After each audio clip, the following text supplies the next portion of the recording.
What it is, what it is. This is Star Marvel 718. I'm going to be talking and discussing about One Piece chapter 998, Ancient Zones. Yo, this chapter, this was a pack filled chapter.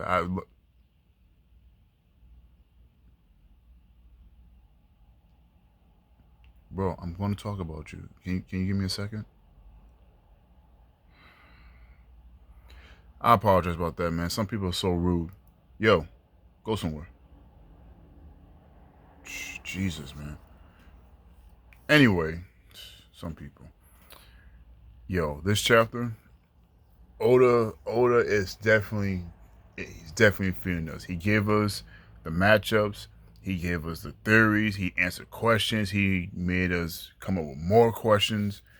Uh the only matchup, like I'm not gonna like really go through every part of the story, like, piece by piece, but the only thing I could say is um the only matchup I kind of like, but not really like too much, is the Sanji thing because the whole him going against all the females, and I know that he don't hit ladies, but then he's like, is he in heaven? And then some of those females, like their design was just like the one with the crazy like wide Orochi gap. You know what? There's someone for everyone, and Sanji is every woman's love. Like he loves all of them. Like okay, but the thing about Black Maria's transformation that kind of got me intrigued is why did her zone have like two faces? Like you see her face, and then you see like the smiling spider. Like she come off kind of like a smile user, because it was the Rose McGowan ancient spider, something like that. And I'm sitting back like, wait a minute, but why does she have two faces like that? I don't get it. So it's making me think that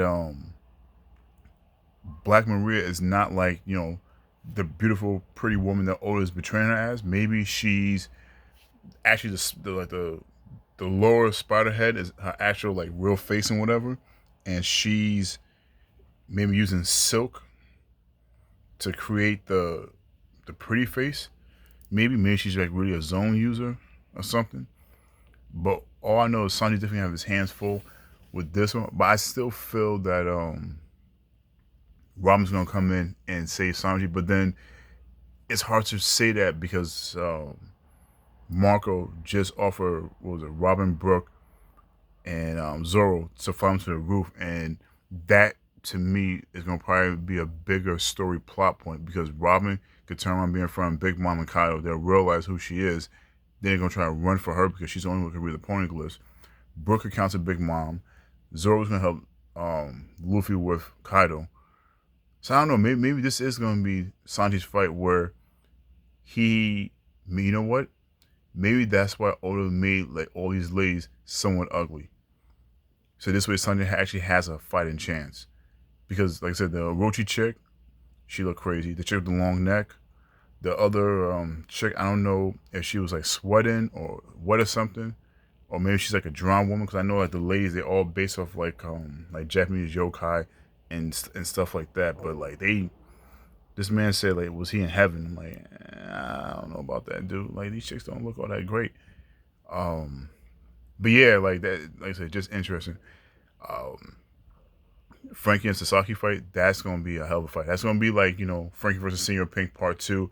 It's gonna be man's fight. Everybody's still saying that Sasaki is Kokoro's son, right? I think what was that from was that Water 7? I believe it was like from Water 7. And him and Freaker's gonna have like a big brother, not a big brother, but like a man's man type of bond where they drinking buddies. They kind of, you think about what was that?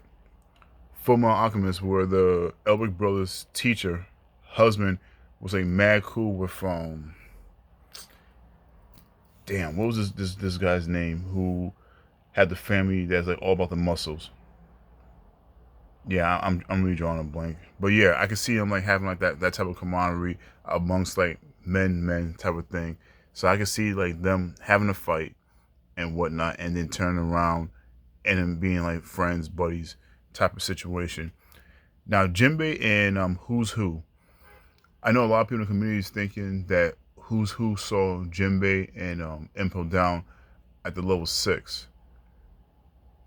I don't know. What I'm feeling, Who's Navy? I think he's like a former Navy guy. I think he was doing his thing, was probably undercover, realized like being a naval officer wasn't working out to like what he wanted, and he actually became a full fledged pirate because he mentioned Jinbei being a warlord. So a lot of people felt that he was probably in Impel Down, but I believe by the time Jinbei went into Impel Down, they wasn't calling him warlord. They was calling him Jinbei, son of the sea or knight of the sea. So they was calling him by his pirate moniker. So he already lost his title.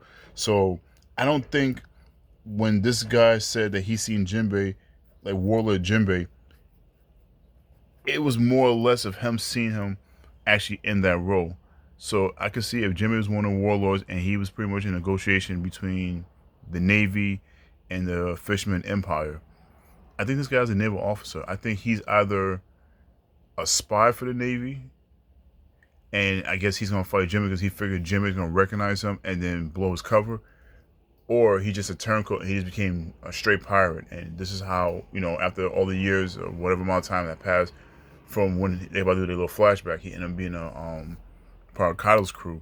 So like that's like my little theory speculation on who's who being a saber-tooth tiger and his past is that whatever. Um, let me see.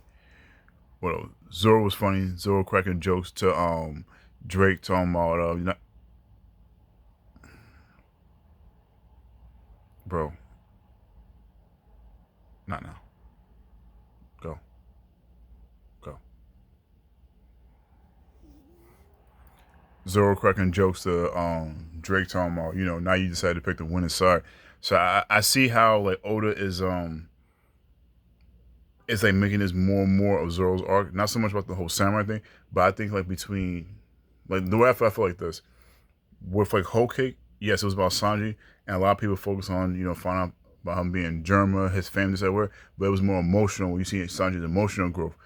Now with this one, I think Zoro's having more and more funny moments because if you remember when he was with the hedgehog and everything, they turned around and said, Zoro, you need to smile more. When he was in Ibisu Town, when people grabbed Zoro's face and they forced him to smile. So now you see Zoro's smiling. He's cracking jokes, the whole Drake thing. He smiled at Chopper saying, that's our doctor type of thing. So I think like this is always way of like, you know what? I had these characters built a certain type of way where it was pretty much, because Zoro's like the tough, cool guy. So that's pretty much like very, one dimensional. Like you see any run the mill samurai anime movie manga comic whatever, they always have like that straight stoic look, like the little straw hanging from the side of their mouth or maybe a single cigarette, and they turn around, come on the scene, they look around, see the woman, kill everyone, save the woman falls in love with the guy, and the guy's like, no, I follow the wind type of thing. So I think this is always a way of making Zoro like, yo, he's laughing, he's joking, he's serious, he's this, that, whatever. So you see like a lot of different facets of Zoro's character. Excuse me about that. So I think like this is what Oda's doing with Zoro. So I like how he's like fleshing out this character a lot more. Even though story been around like 23 years, you know, better now than never. That's how I look at it. Said that Drake. I'm surprised. I'm kind of disappointed that we didn't get a chance to see anything with like the page one Uchi Nami type of thing. Even though these guys was like hiding and stuff on the side, that's pretty cool. But it's typical with them. It's definitely within the character. Let's see. Oh, Marco coming in, Hill and Chopper. I thought it was kind of like because at first I was lost because I was like, why the hell they attacking? I'm sorry, Brooke and Zoro. I'm like, why the hell they attacking Marco when at Marineford, Whitebeard turned around and told them, to protect Luffy's brother. Oh, they wasn't there. Now just dawned they wasn't there. And then now seeing it from their perspective, see, it just clicked. See from their perspective, you see somebody flying in, obviously, they're not part of your crew. Somebody on your crew gets attacked, quotation marks, gets attacked by flames. So you're thinking like, yo, what the hell? Not realizing Marco's healing Chopper. And it's crazy because we have the doctor and nurse from Zoe there We have Chopper. We have Marco. You also have Law. We got a lot of doctors there. So like this virus is definitely snuffed out, and I thought it's kind of meh in the sense of like they kind of built up Queen's Plague to be like real dangerous, real like sinister type of stuff, and just in a few chapters, it's already like solved and knocked out, and like it's not really a problem. And especially with Marco being there, it's like he can help them with the making more antibodies, and then he can help them by keeping the people stabilized because of his flames and because of his fruit power.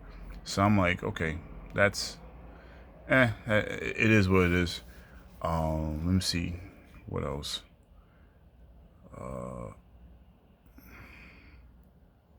All right, all right, I'm gonna do it. One of my favorite characters in One Piece, maybe getting a flashback. This is beautiful. Fucking love it. Um, I go away, man. Go away. Go away, man. Such a ham. Go away.